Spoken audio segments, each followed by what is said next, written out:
Gentleman approached us about like finding a car as a replacement for one he had when he was younger.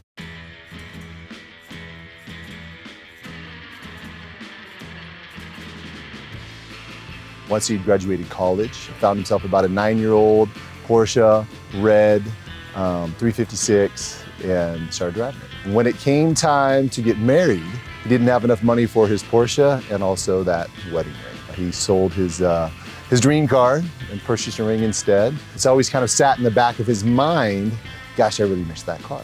A little after his 70th birthday, his wife and him started talking about maybe getting that car again. And not long after that, he reached out to us and we started looking to acquire a car for him. We ended up finding what we believe was going to be a really nice car out of Texas. It was the wrong color, it was gray, but fit everything else. But once it showed up, the pictures weren't exactly what we got. As soon as we started washing the car, paint started literally blowing off of it, like blowing right off the back of it, which was relatively disheartening. What we saw underneath that, it wasn't just the paint, but the primer that had been applied was probably really the problem. It had this older red primer on it that looks like it wasn't set up properly, and so it started like air bubbles coming through it, which went to the other paint. So basically the paint was shot. And so we just started stripping it down.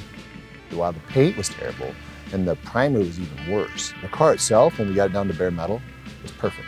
When we bought the car, it was gray with a blue interior.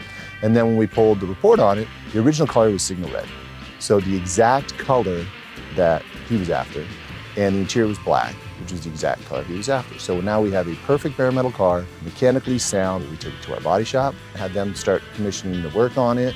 They did an incredible job painting the car. For him to be able to get back in that car with his wife and take it for a nice drive on a high mountain road, it's gonna be a really cool moment. It's what we do this for.